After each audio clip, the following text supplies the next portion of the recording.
Coming to you all the way live from a little place somewhere in Cali. The Fighter's Voice. Hey, what's going on, you guys? This is Shelly, HOLLIS, co-host of The Fighter's Voice. I'm standing here with Wayne Jones III. Man, it's Super Bowl weekend. My man is coming off another big win, and we're chilling, man. So what's up, Doc? Hey, nothing. Just enjoying this victory, resting up. Looking forward to for the next one, getting back in the gym, training hard, and all that stuff. I'm looking forward to it.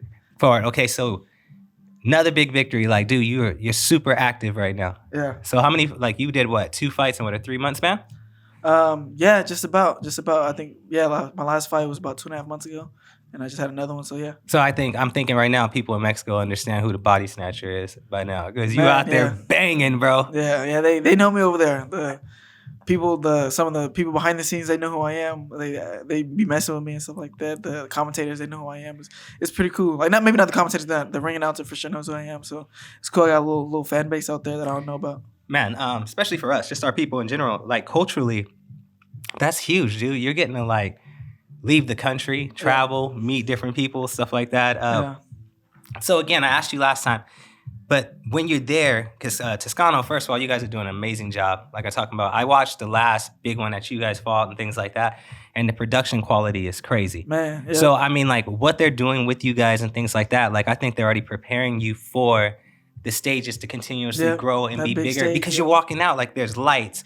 You guys got perfect commentating, the refs, the ring girls, like, the way the environment is built around it, it looks like the same thing I'm seeing on PBC, the same thing I'm seeing in ESPN and things like that. So shout out to Toscano. You guys are doing a great job. And on the Toscano shows, you get an actual dressing room. Like, you get an actual dressing room and everything. So they really doing like that. Everybody has like there's like 6 dressing rooms. Oh, so you don't get you don't get the dividers in one room? And no, we get a real dressing room. We're not in the bathroom all together, just waiting. Because I've done that before too. Yeah. But, so we all get our own dressing room. So it's like really, really extremely professional. So when we do get to that big stage, it's nothing should surprise us. The only thing that's going to be different is there's more people.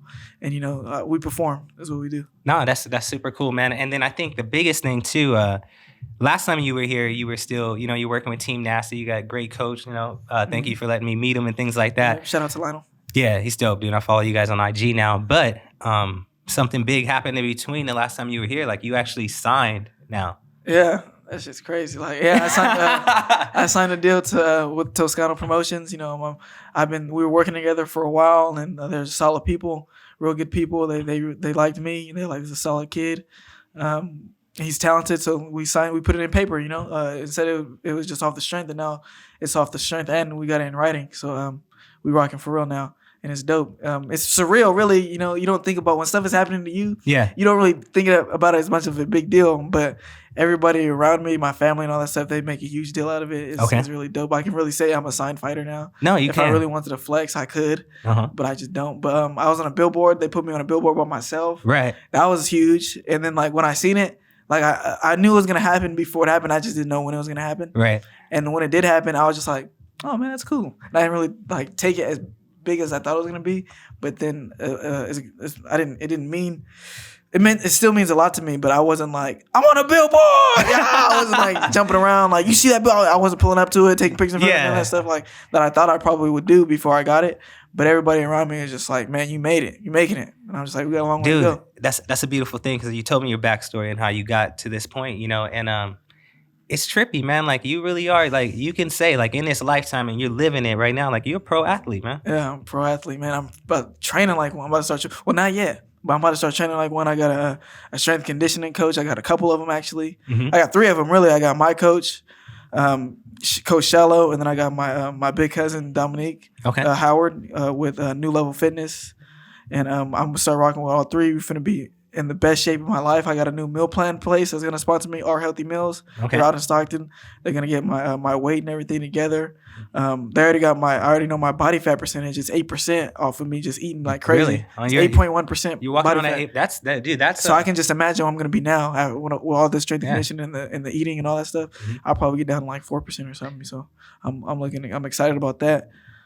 It's just gonna be great. I got a promoter now. Like, I got a full team now. Yeah, you like hold on, don't let me miss nothing. Man, I got a full team, dude. Those are just blessings stacking on top of blessings, and and it happens to people that do like endure things in life and people that work. Like, you putting in the work, it ain't just coming to you. Man, I can honestly say, and anybody can vouch for me. You can ask anybody around here in the boxing community. I earned everything I got, and I never asked for no handout. I never try to ride nobody's coattails to get put on. None of that. I just put the work in. And to anybody watching this, that's all you got to do is just put the work in, invest into yourself. I spent $15,000 of my own money before I got signed to get here, and this is expensive, like gear, all that stuff. Playing for flights, hotels, all that. I mean, I got a great support system. I had sponsors that help me, and all that too. But it's still, once I get the money, it's mine. It's 15 racks, man. And I was fucking at my fourth fight. It was 15,000. So all you got to do is invest in yourself, put that work in, and you gonna make it. And just ask any independent rapper, they'll tell you gonna make it. It's interesting you say that, man. It's self-promotion, buying your own stuff. It's like, I think with listening to you, it's just like you made a decision and you made a commitment. And now the outcome has paid off the way that you want. Yeah, right. And a lot of people, you seen your dream through. Yeah. And a lot of people are hesitant with what they want to do because like they're afraid of failure, which people don't realize in success, failure is a huge part of what you do. It's about learning and everything. Yeah, because you do it every day. Like the purpose of you going to the gym is to work yourself to failure, to the extent where you're pushing past the limit that you did last time. And people are afraid of that. Getting better takes sacrifice, man. Yeah. And you got to recognize, you got to fail and recognize what you were doing wrong to get better. So even in victories, I have shortcomings, and we work on that. There's what I love about my trainer and my team. We're never satisfied. Like myself, I'm super critical of everybody I care about, if myself included. Like I care a lot about myself. I try to keep myself alive. So anything I see, I look at it about 4 times before I can enjoy it, and then I enjoy it about 4 more times, and I look at it even worse the next 4 times. And I just watch it over and over to get better. My coach is the same way. Like at the fight, he thinks I didn't do good. Then he'll watch you like, man, you really did good. And then he'll watch it some more until you don't like what I'm doing no more, So, and then we go back, we need to work on this. That's good, man. So how's that growing? Like you have a coach, and I always imagine the best case scenario is like if you got a coach, you guys have a bond like that. Like at some point, it got to become like a family environment. Oh yeah, it's all family, man. I love Lionel. He's a big father figure to me. He helped my mentality a lot. Like the way people see today is not the way from 3-4 years ago. Okay. And it's just and the Lionel people see today is not the Lionel from 3-4 years ago either. We both grew. He grew, helped me grow, and we're still growing. So. We're still just working on ourselves, trying to improve in all aspects of life, not just in this boxing, just being great human beings, Yeah. And that's what it's all about. It's just being a good person. I know. I seen you guys put some shirts out and sweaters out this week. Yeah. We're gonna have some Team Nasty gear. So everybody who's been asking me, hit up Coach Salas Worldwide and get your pre-order in, and we're gonna be cracking, going nasty with it. Yeah, I just want it for what it say. I'm just trying to let everybody know what I tell you. Yeah, Team Nasty. Team Nasty. Take it how you want to. It's a triple entendre. Man, so dude, you off now? You chilling? So when's your next fight? As far as I know, I should be fighting in April. Okay. I don't know the exact day yet. They're still working on that. We got to let my stablemates get their fight in February 27th. I'll be looking out for them, man. Imus and all that stuff. My Stockton brother right there. Very humble. He was just in here. He's a great guy. His personality, I look at his personality, and then I look at the individual I see in the ring, and I'm just like, yeah. That's the way it got to be, man. Like, yeah, you don't have to like a lot of boxers, like real people that come from nothing and really just want to better themselves and not just keep being where they were before. That's how you got to be. You got to be a humble guy, because even today, with all this that I accomplished so far, I still have a lot more to accomplish. Okay. And this can all be taken away in a split second. So you can't take it for granted. You can't treat people like shit. You got to, when you're coming up, you got to make the right moves. And when you're up there, you got to open the door for other people. You can't try to shut it and, talk down on people, because this thing can be gone tomorrow and you can be homeless. Man, keep that energy with you, man. That's like, for you to feel that way at such a young age, that's like super positive to hear. It's reassuring and refreshing for me, especially you being a young brother. It's like, me and like there's hella other tracks we could have took. Man. And it's so easy. It's easy. It's faster. Right, it's shiny. The shit is revealing. Like, it works. It's been working. Yeah. Until it don't work, because. And then now you look where you at. Yeah, exactly. So, man, stay focused. I'm just trying to be the best me I can be, and be a good influence to my family first, and then whoever else I can touch on the way. Mm-hmm. Great. I guess that's what we need. We need great role models, be good role models, and that's that's one of my goals, is to be one of those and actually just be a good person. I don't want to be on camera. I seem like a good person, but then off camera, I'm somebody else. Now I'm Wade Jones through and through. You can ask anybody about me, and they'll tell you the same stuff I'm telling you. That's good. I really come from nothing. I come from nothing. You ask people that went to high school with me, I wore the same shoes every day, same sweater, everything. So it's nice to be able to buy myself some Air Maxes. It's nice to be able to buy myself a little chain, you know what I mean? A little necklace. This is a necklace right now. You got a necklace right now. Hey, you know what? Mine's a little too.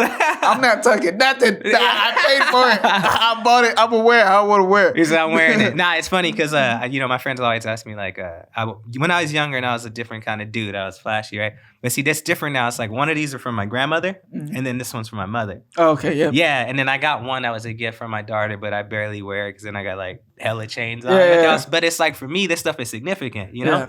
Yeah. And like us, for people that don't know, like our people, like gold and shit meant something. Yeah. It was not just like a thing of like success. It was just like, I don't know what it is. It just meant something. So my grandmother just gave me this one like a month. Roots. Yeah, you know it, I right? know what you mean. My grandmother gave me this one. I came by one day on the bike and she gave it to me, and I was like, really, Grandma? Like, you putting something around my neck? Man, this is like the biggest chain in the world to me. Yeah, you know? For real. My grandma was 82 years old, man. And she put this around my neck. Man. I was just sitting there like kind of trembling a little bit. She was all putting it on with her little hands.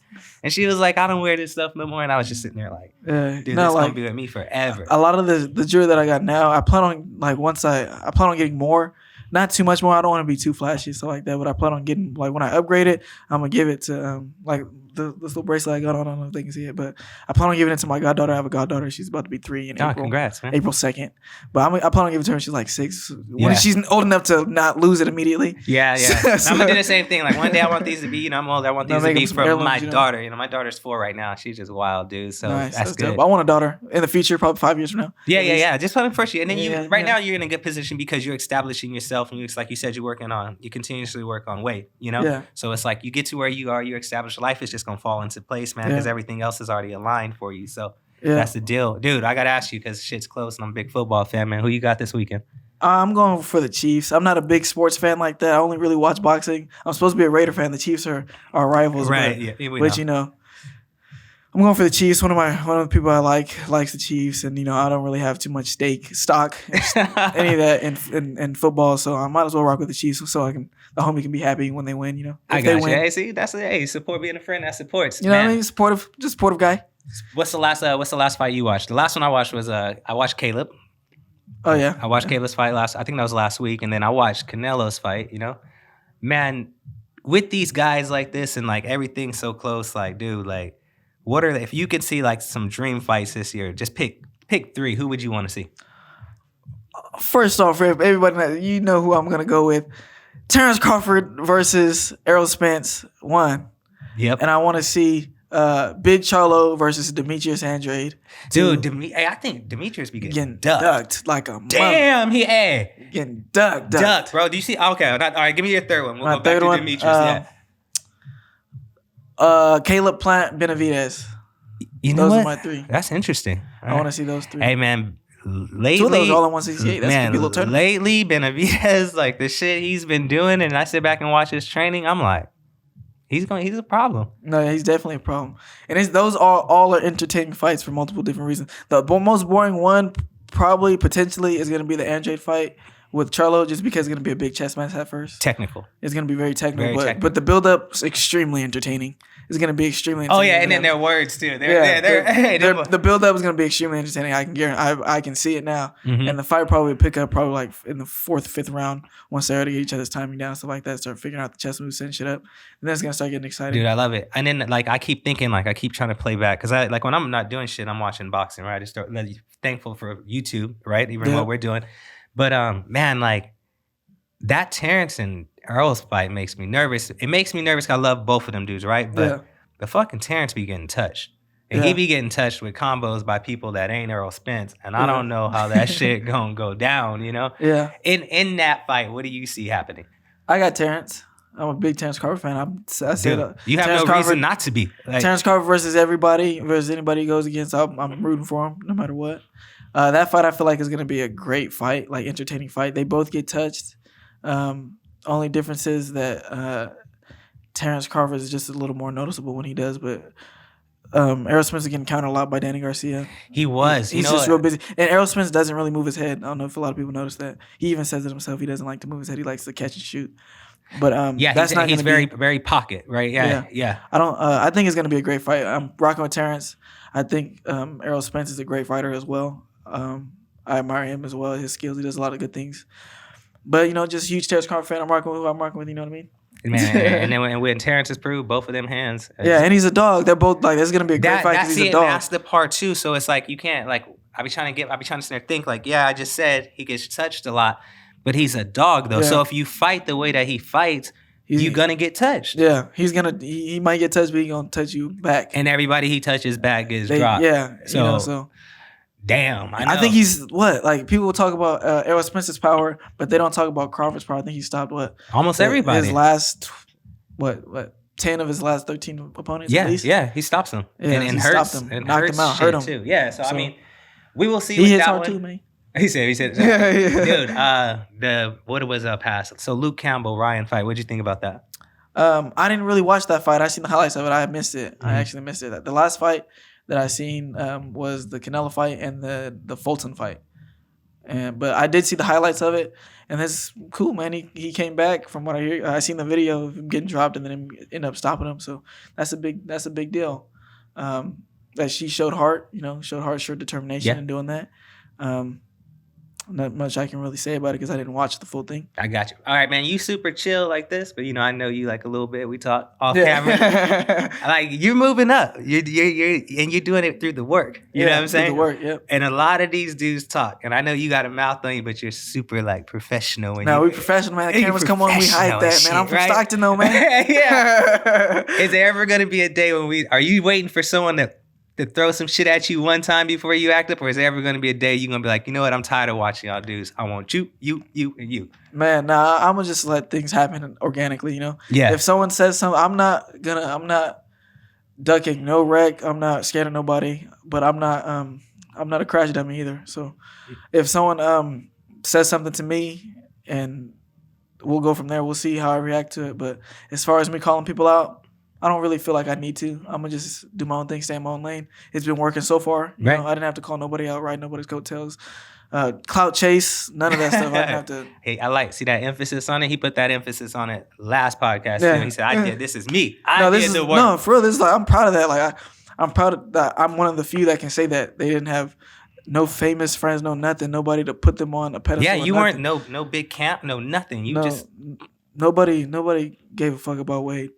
Nobody had a reason to even look Wade's way, and to depend on who you're talking to, they still don't. So it's like, I still got a lot of more work to do, and I'm prepared to put it in. And that's the one thing that everyone will see. I'm gonna always put that work in. I look forward to it. I look forward to hating going to the gym. I look forward to my body hurting and not want to do nothing, but doing it anyway and hurting all the way through it. I don't like it, but I look forward to it because I know what it takes. I know what it's gonna take. It's gonna take a lot of those days to make it to where I want to be, and that's my goal. I'm chasing that. How's your prep? Like you and your coach, are you when you find out who you're fighting, your opponent, are you just at that point? Are you just like on a computer looking for footage, doing some stuff, or what goes through your mind at that point when you know like this is the dude? Honestly, at this like where I'm at right now, we know fights fall off easily, so we don't even really prepare specifically for anybody because we don't know if that's gonna be who we're gonna fight at the time. All we do is work on all my mistakes and prepare for like the best of the best. Like we're fighting the best fighter that will ever face in my career each time, and work on all the mistakes that I make to get better.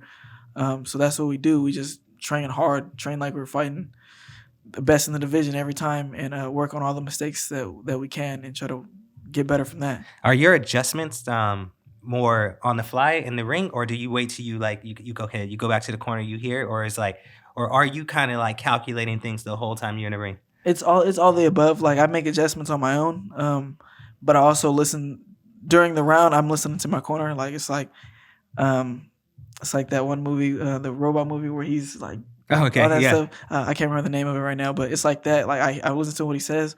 I'm trying to do what he says, and then I'm doing my own thing too. I'm seeing openings and stuff like that. When I'm taking step backs, I'm countering and I'm making things happen. I know, like I'm in there. I feel it, so I know what I can get away with. I know what I can do.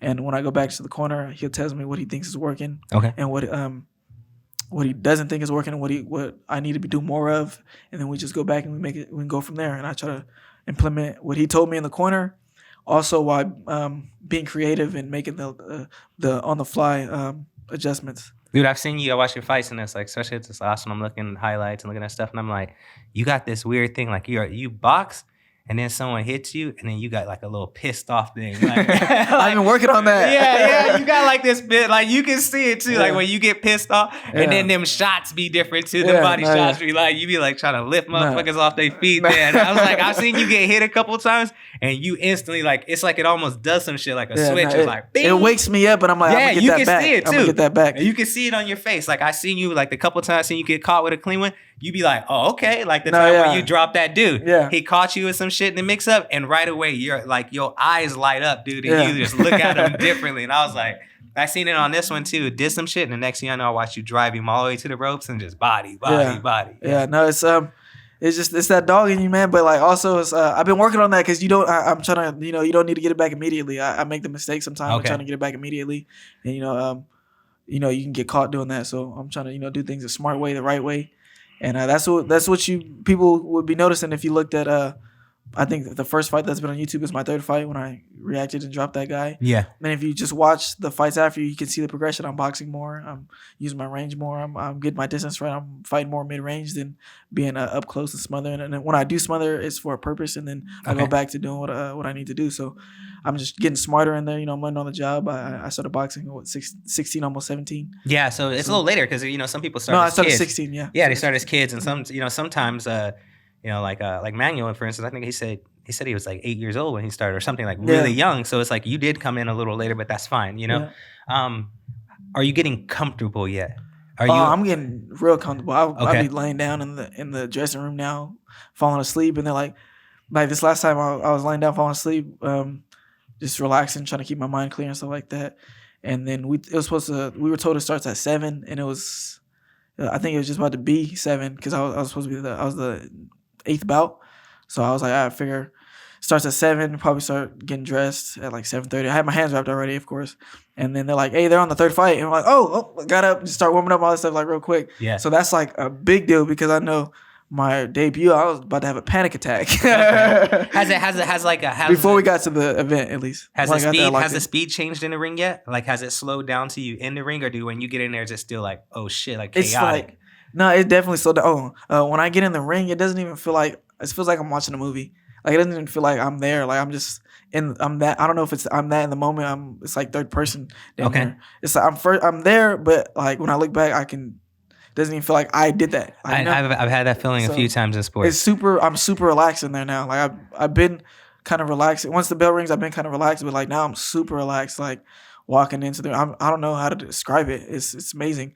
The rounds don't even feel like they're long. Like I don't even know how to describe it. What's the for someone that doesn't know, that's never been in there? Like, what's the sound like for you? Like, are you just hearing your coach? Can you hear other people? Can you hear like the shit people are talking outside? Like, where are you at in your head at that moment? Right now, with the COVID and everything, there's not too many people allowed in the arena, so it's a lot easier to hear my coach. But before, it's always been I just listen out for my coach and the ref. Those are the only people I'm really listening out for. Sometimes you can hear the fans scream something, and then there's that. Well, shit, it don't help you in Mexico because if the other corner, if they're speaking Spanish, you can't even ear hustle. Huh? You're like, oh, what? Oh, do this? You're like, you can't even ear hustle. Huh? You're so for the most part, I just try to focus on just listening to what my corner has to say. And when there's a lot of fans, sometimes it's harder because he has to scream louder, and then it takes you a second to hear over the screams, stuff like that. And then I'm sure like the boos throw you off. If they go loud, then it probably like sends adrenaline in you, like and shit. Like a big shot, the crowd goes wild. And then you probably like react off of that. The good thing about my fight so far and the type of style I have, I never heard any boos while I'm fighting yet. Okay. And never in my life. But when the time comes, if I got to make it boring, I'm gonna make it boring. Well, yeah, because you got to calculate things too, and you might be setting shit up. So it's like, but the cheering definitely has hyped me up before.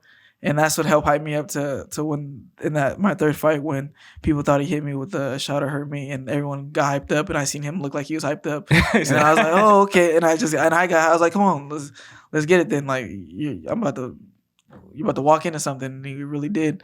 I was surprised he got up. To be honest, he must have been in shape. Dude, okay, I asked Manuel the same thing. Do you feel that shit like when you?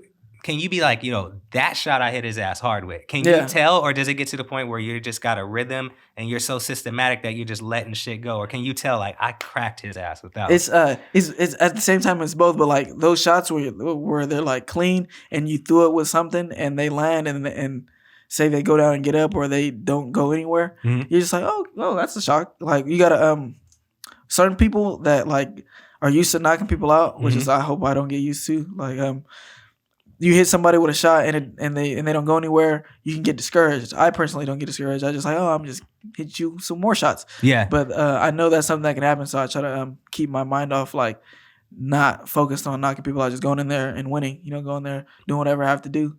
Because you get into a situation where he can take all your shots, your big shots, hit him clean, and then you're like, how did he take that? Oh my gosh, maybe I don't. Nah, none of that. Just keep hitting them, motherfucker. Okay. So that's it's like, you gonna eat those? I'm gonna make you have to. I'm gonna make you have to. Fuck it then. You gonna eat some more. You said I hope that. You're hungry. I think last time you told me you're like, dude, I'm boxer puncher, right? Yeah. So for you, you like, puncher. you gonna keep eating this shit until you done. Like, until you full, man. Like if it's all eat but fail here, I'm gonna just keep feeding. Does anybody afterwards, have you been approached by any guys like, yo man, you fucking hit hard, or like, hey, you a dog, or like what's the, because in football we play and shit, then it's like we walk by, smack hands, and somebody might talk on the field. Yeah. What's it like, man? And so you guys are done. Is it just like, do you speak to these guys after you fight them? I've spoken to a couple of them after the fight. Like I took pictures with them. They want to take a picture, and they told, like, a few of them told me, like, man, he's really strong. It's like I think in one fight where I stopped the dude in the first round with the body shot, the liver shot, it was like perfect liver shot. He was like, man, I was like,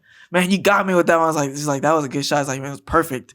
So they gave me my respect, because it's nothing but this is a sport. At the end of the day, it's no hard feelings. It truly is, and you guys are both making the same sacrifices. Exactly. Like so that body shot.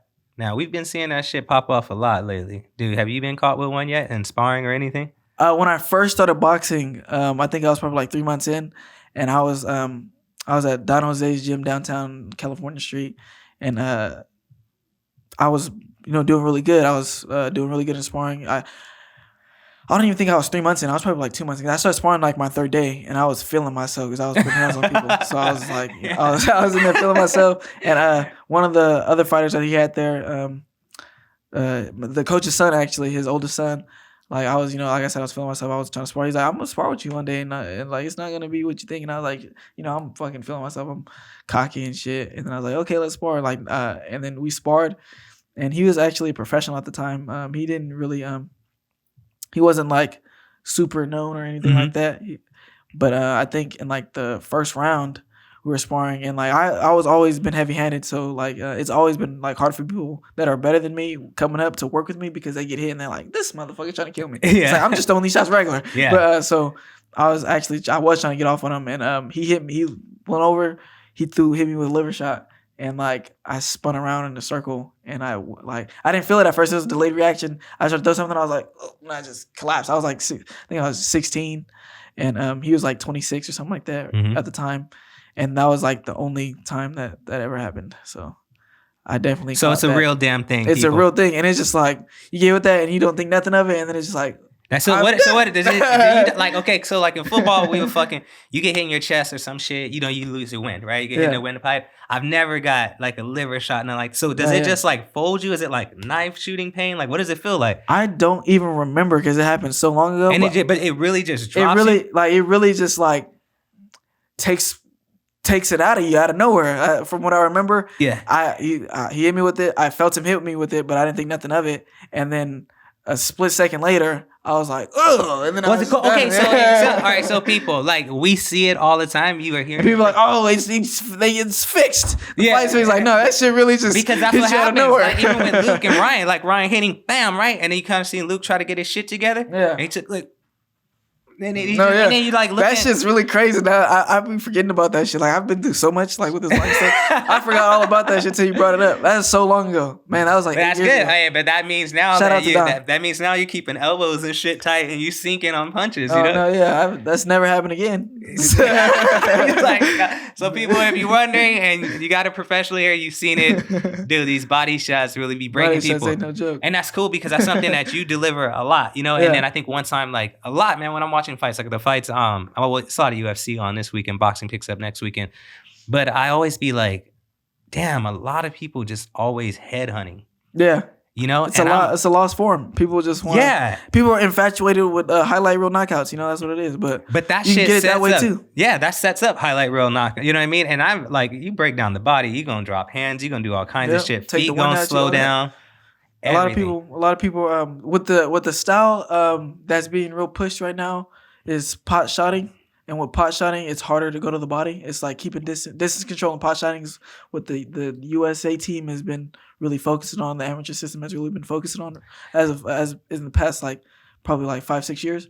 So that's what a lot of people are doing. So it ends up leading into them headhunting because they're not used to going to the body. Is that why there's not people aren't throwing as many combos and stuff no more? Like, is it possibly? And a lot of people are trying to take that style of like with you, I watch how you go forward and things like that. But a lot of people are trying to sit back and take that counter punching style is counter punching pot shot. A lot of people are huge Floyd Mayweather has to be if you grew up watching it, man. Mayweather fans, so they see him, they hear about what he says about defense is important, counter punching, save the brain, all that stuff. Mm-hmm. So a lot of people are more defensive, so.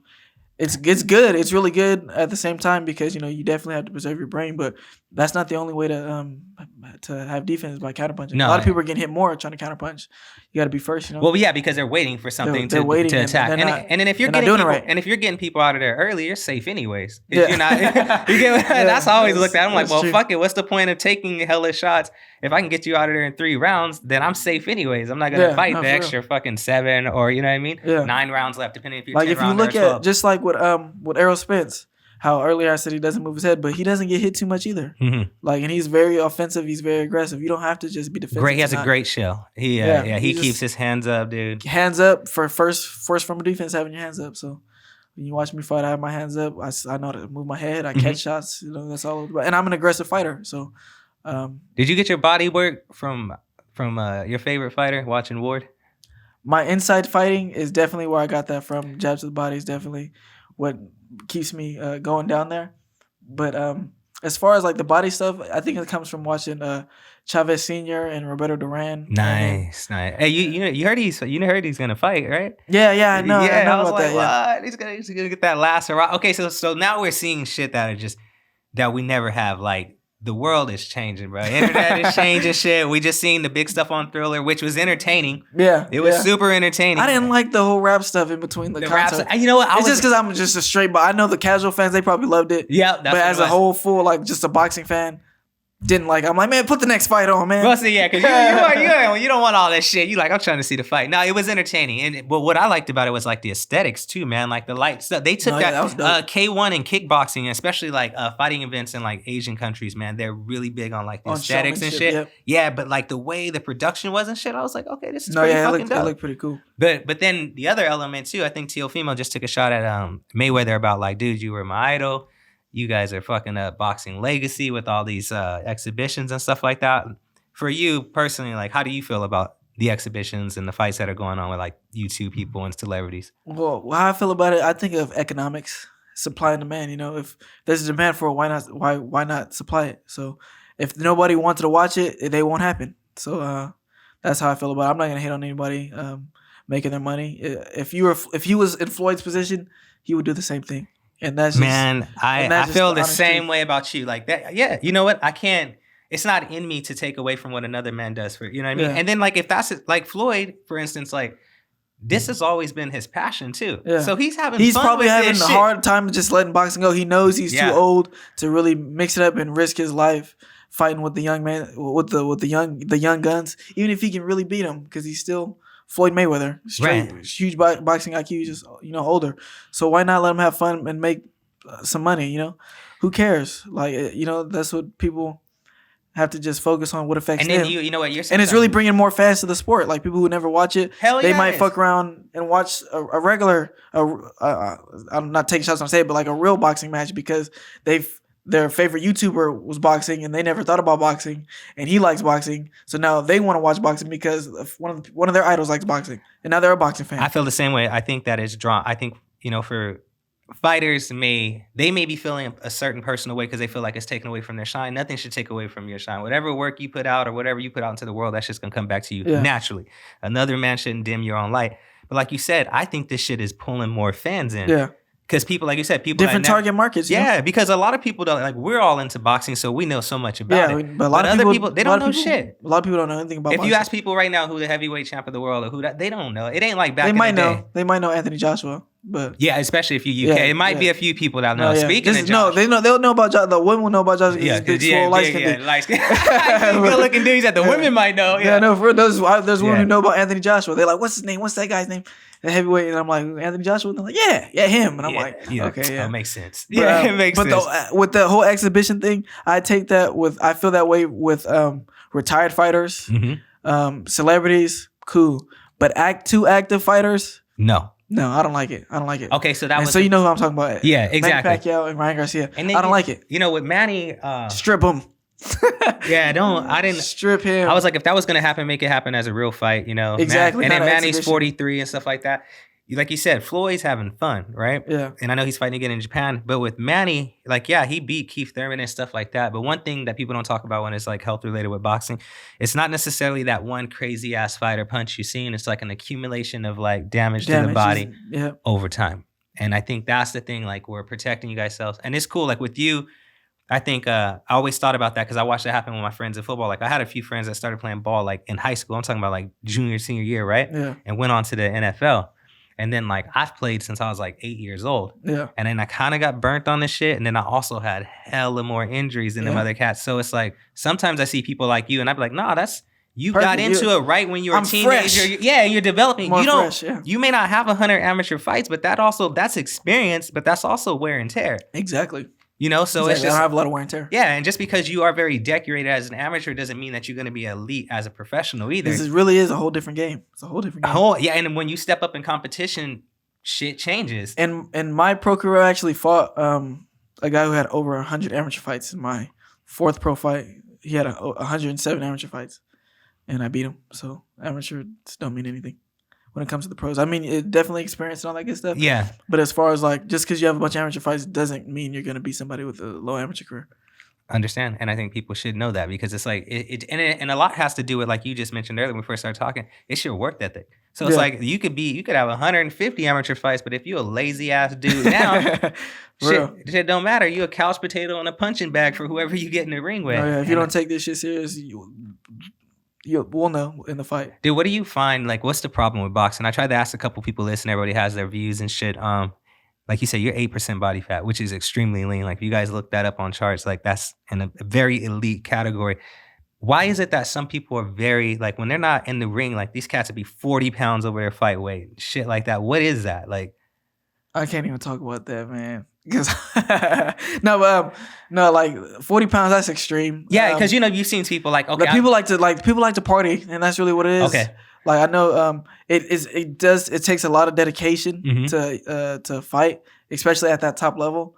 So when they're in between camps, they probably just have fun. They don't really train, and I don't know exactly what everybody does. But man, Earl said it one time in an interview. He was like, man, he's taking life serious again. He was saying like there were certain points he would let himself get up to like 190. Yeah. And then have to cut, you know what I mean, back down. How much different? Damn. Yeah, I know, right? You thinking about all the fish and running and 43 pounds. That's hella shit. At that point, I'm like, why not just move up in weight, you know? But like you said, if you're partying, you're drinking, and you're living that life and shit, yeah, because different. A lot of people, they see you. A lot of these guys, they're regular people, but when you see us on TV, you look hella swole, or look like, and the camera makes you look better than what you really are too. But like, the weight that most fighters fight at is after vigorous exercise, a lot of vigorous exercising and a strict diet. So that's not anybody's natural weight. So like Errol Spence probably natural weight if he wasn't boxing and he just ate regular, worked exercise regularly, he'd probably be naturally 180. Yeah. So like that's not 10 extra pounds because he couldn't wait to eat again. Right. So there's not really that big of a difference, like as far as being a regular person. If we were regular people, we would all be a lot bigger. So I think that's what it is too. But 40 pounds, that's extreme. Where do you walk around at?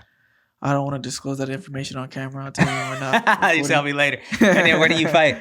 I fight at 135. Okay, so all right, with you, like I seen your height and I'm seeing your stature and stuff like, and I seen your body, the way you built. Like, man, you're muscular too, and you're still developing. So like, it's in your cards. Eventually, you're gonna. And people in my family are big, so really, yeah, they get big. Like I think I told my dad.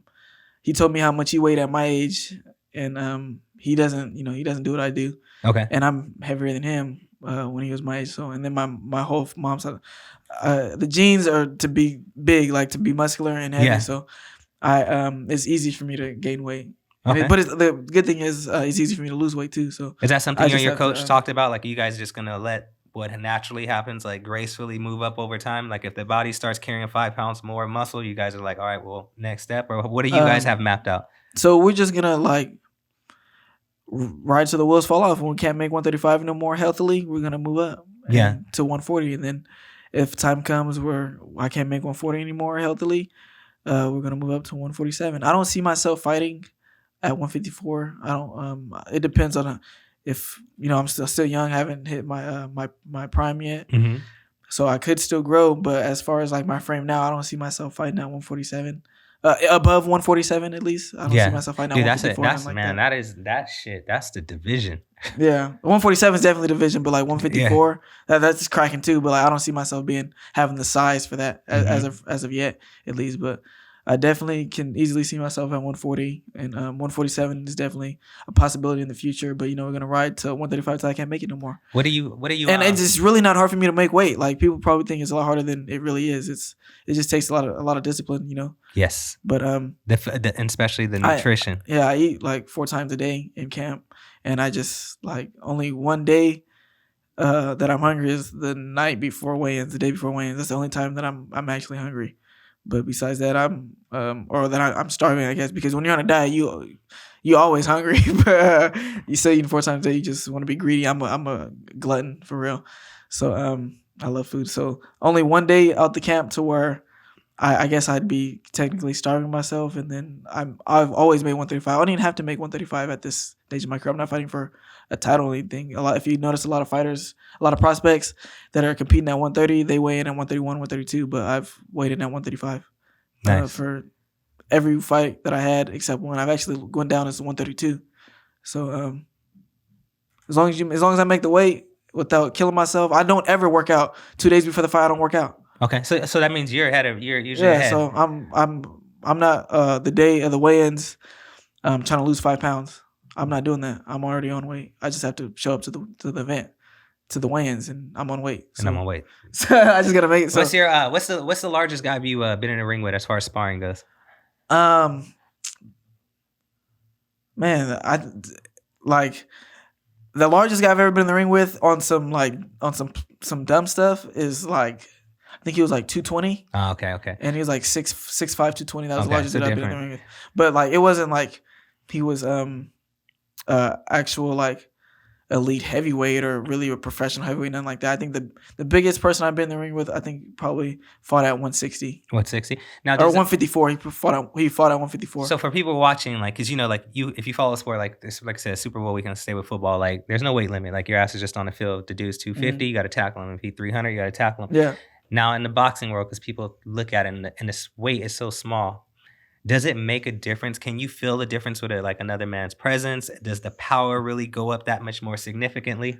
It does. There's weight classes for a reason when you're going against somebody who really is a trained fighter and exercises, a real professional, stuff like that. That 5 pounds makes a difference. I know, and not my last fight, but the fight before last, I fought somebody who fought at 150, weighed in and fought at 150 before, and he weighed in I think 4 pounds heavier than I did at the weigh-ins. I came in, I moved up to fight him as a last minute thing. I went up to 140 to fight him. He weighed in at 144, and normally I'm the bigger, stronger guy in there, or if I'm not the bigger, I'm definitely the stronger guy.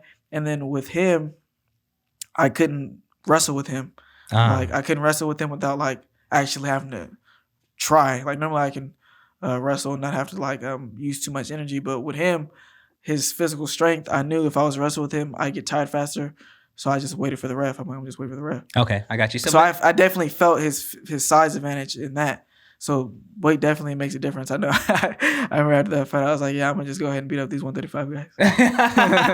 And then Manuel brought this up too, man. Then you hop in a fight, and it's you guys throwing 8 ounces. Like shit, you ain't touching nobody with at practice or on the bag. Did that make you feel like a superhero, dog, when you throw those on? Oh man, the 8 ounces, like, it feels so different. It feels like, I know we switch gloves. Like the fight week, we wear smaller gloves. We wear 10 ounces. Okay. So like it's not too much. 2 ounces not different. But like normally when we train, I train 18 ounces, 16 ounces, stuff like Spartan 16 ounces, hit the bag in 18 ounces, stuff like that. Okay. So when you get those little 10 ounces on and then you go to those 8 ounces, it's like, damn, like your hand barely fits in there with the wraps on. But also the next day, your arms are so sore from throwing and landing with 8 ounce gloves. Like that's why you're getting hit with 8 ounce gloves. You're landing, hitting people with 8 ounce gloves. You get way more sore from it. So you feel it's just shock. You feel it all in your shoulders after the fight. And like I've dominated most of my fight, all of my fights really. Like so you ain't. I'm not really taking no punishment. Yeah, so you don't feel like the other dudes feel the next day. No, I can only imagine how they feel the next day. Because the way I wake up, I have a delayed onset muscle soreness, like nobody's business. So say I fight on Saturday, Sunday, I'm feeling like a regular person. I'm slightly sore. Monday, I'll wake up at 3 a.m, whole body just hurting, just like I literally wake up out my sleep, and whole body just going to KW Recovery. Shout out to them, and I'm getting right. My man, you be dropping them jewels, dog. Hey, but you know what, stay with that shit. Like, hey, and I think with everything you just got lined up, it can only get better. I can only imagine. You know, my work ethic, the team that I have now, you know, is just like solid people. Like I don't put myself around people that aren't good people. You know, that I don't feel are genuine. If I get any bad vibes, I'm just trying to get through the day, like get through that time I got to be around you, and you won't see me around you again. Nice. So I'm not forcing any energy. Not gonna make anything work. It just has to be organic. So the people that I have in my corner, it's all real genuine love, or like real good business, you know? So, yeah, that's good. You know, in Toscano, what I was reading was on Dante's Boxing Nation, some show I was listening to. You know, Aram, Bob says what he wants. You know, Bob Aram and shit. And then I ran across something that was like significant. They were like, they were talking about years ago when where Bob was messing with De La Hoya. He was like, the only way we're gonna make him a big Mexican star is to get him in the ring with black people. You know what I mean? Because there's like that natural feud. Yeah. And I was like, it's always been blacks and Mexicans have always been big in boxing. But one thing about boxing, to everybody, it's definitely a race. Race is a big factor, but it's not like a hateful factor. It's a big factor, but it is what it is. The people you're with, Toscano, you guys are doing a hell of a job. You know what I mean? Because most people wouldn't do that. Like, they don't really mix it up. Even like on blogs and like when I'm watching like Instagram, certain people I can tell where this is more of a Hispanic boxing community or this is that. Yeah. You guys are so diverse and I love it. Like, you know what I mean? And then they're taking you places. They're doing stuff. Like, it's like, that's one thing I like about you guys and what you're doing over there is very diverse. I don't see like no shifting. Like, after you got signed, I didn't see nothing change. You're still rocking with your team. It's all about like, you know what I mean? You guys are more of like a community that works together. And that's dope. It is all like, we're me and my team are real on some spiritual stuff. We're trying to get real. My Lionel, he's super spiritual. Okay, I'm trying to get there, you know, too. You know, I'm not colorblind.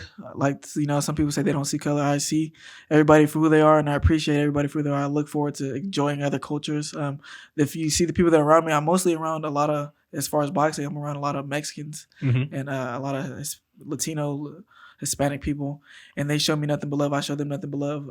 I have no problem against anybody, but a lot of people aren't like that. And we're from Stockton, California. For one, super diverse, and Stockton is actually one of the most diverse cities in America. Right. So we see things differently, and I just remember that I gotta remind myself it's not like that everywhere. No. And so it's really just a blessing that I'm on this Mexican promotion, and I'm not getting treated no differently than anybody else that signed that. I think I'm the only black fighter they have signed. That we go to Mexico. They put fights on in Mexico.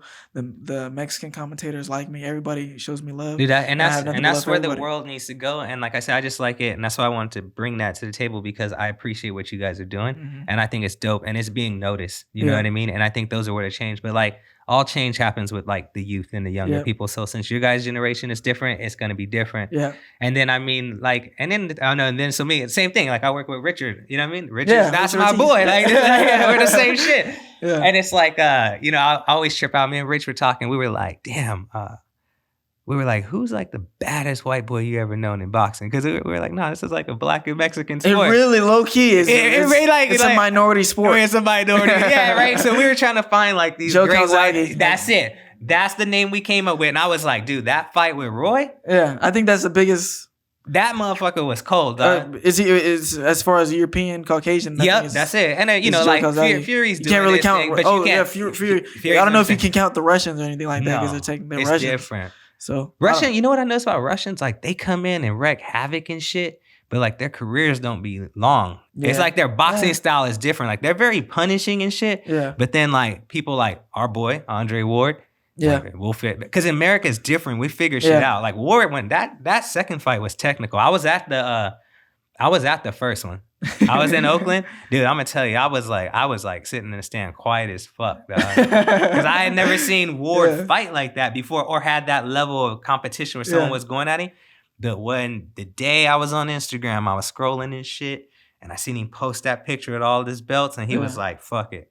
It's time. I want the rematch. Y'all saying I didn't do what I needed to do? Good. And that's the shit I like. That's boxing right there. That's championship right there. Yeah, he didn't go another route or be like, oh, I escaped that shit. He took the controversy straight on and said, all right then. Took it like a man. But when you said you're quiet, I was at a fight party. I tell the story. I was at a fight party and everybody knows I'm a huge Andre Ward fan. And so everybody there, they're kind of going for Kovalev. Not a lot of people are big fans of Andre Ward because of his style, but I love it, you know. Me too. But so I'm there, and you know he's having a rocky first 3 rounds. Yeah. So then he gets dropped. Everybody's like, oh, they're looking at me. They're like, what? And then I'm getting mad. Like, I was like, I'm surrounded by nothing but non-Andre Ward fans. And then he gets dropped, and they're all just turn up like, it's like, oh, whoa. So he looking little in there. I don't know. He's going to get stopped. And I was just sitting there, and I wasn't sitting there quiet either. I was sitting there. I was like, class tells us, like, we going to see. Now I'm getting hella mad. Yeah. They're like, I'm about to pop a blood vessel. Hey, dude, that shit, it was just weird. I was like, well, and then like what I watched him do, like how he got up from that and started taking over. Shit, man. Because a lot of people don't have that shit. No, yeah. Sean Porter has it, though, because I've watched Sean Porter get caught with some shit, and he just right away snap. But so everything's about how you react. You can't react like a deer in headlights. You gotta know that's what comes with this. Like, okay, I haven't experienced it, and you know, God willing, I never will. But when the day comes, I'm mentally prepared for it. I mentally prepare myself for it. So is that what it is? Like, do you think like you know, no one's invincible. Everybody's fucking good until you get to a certain point. You know what I mean? Like all you guys are the shit from somewhere at this point. That is, so what is that? Is it is it a mindset? Is it the pain? Like, I'm sure I think it's a mindset. Because you've hit people and hurt them.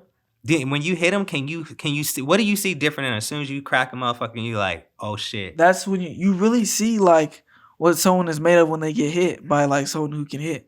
And I know there's been a lot of people that I've been in there with, and then I hit them and their eyes brighten up. And they get real wide-eyed, and you can feel the fear, and they start acting different. And there's been dudes that I hit them, and they're like, okay, motherfucker. And then they hit me back. Yeah. And it's like, okay, motherfucker. And then I hit them back. That's your style right there. Yeah. And that's how you see what someone's made of when they go in there and get hit, get dropped, get up, and they're ready for whatever comes next. And they're not looking for a way out. They're not scared. Mm-hmm. They're ready to let it hang. And that's what matters. And there's a lot of fighters who let their nuts hang, as we say. And that's really what matters in boxing. Like that's how you keep a fan for life. No Dude, you think? And I'm letting my nuts hang when the time comes. Balls around this. hey, I know my coach said to somebody one day, he's like, my balls go in the toilet bowl when I sit down, nigga. I got big. I let my shit hang. Right? so we letting us hang. I'm not coming back like no sucker, man. I'm not. We won't let it go. So and that's what true champions are made of. You know, that's what it takes. Because at that top level, everybody can hit hard.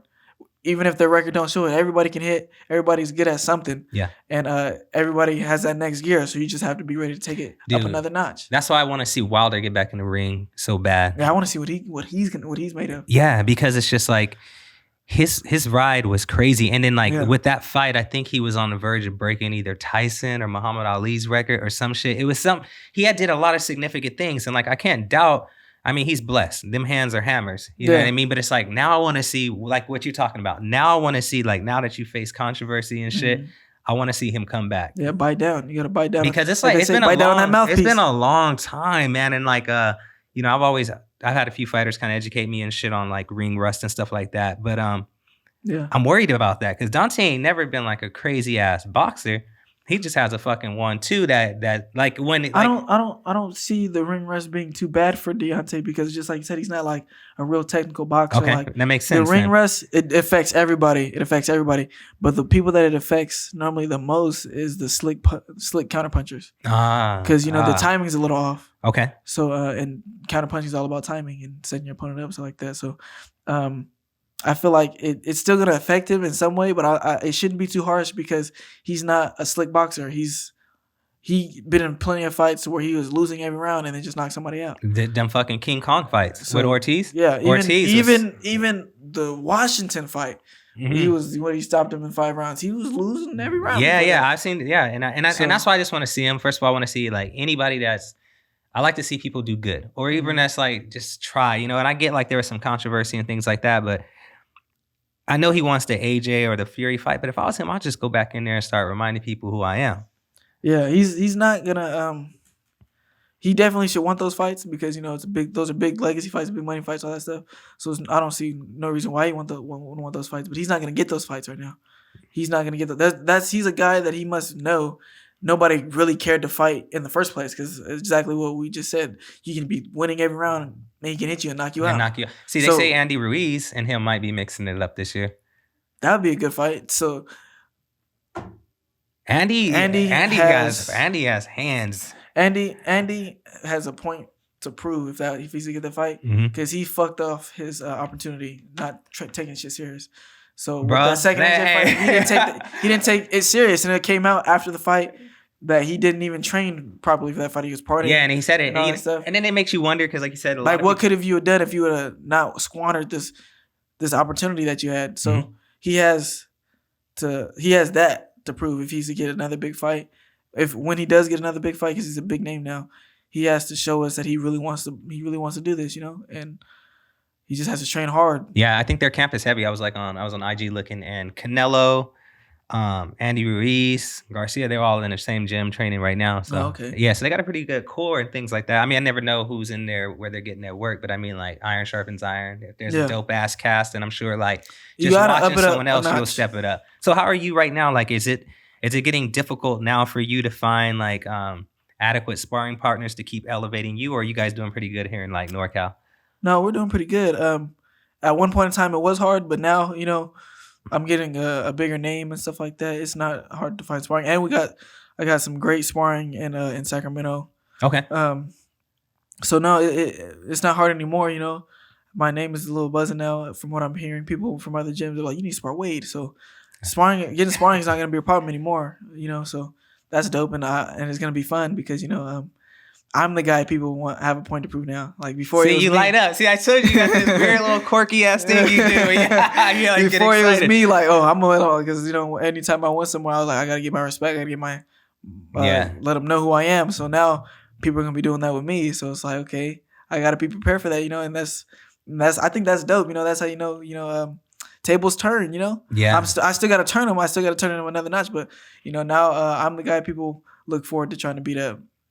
So they can talk about it when they go back to their gym, you know? Yeah. So, like, it's fun. Let's do it. You guys have planned on, your coach, your team, planning on keeping things in Stockton. I know sometimes when you guys elevate, you become a pro, you start moving up.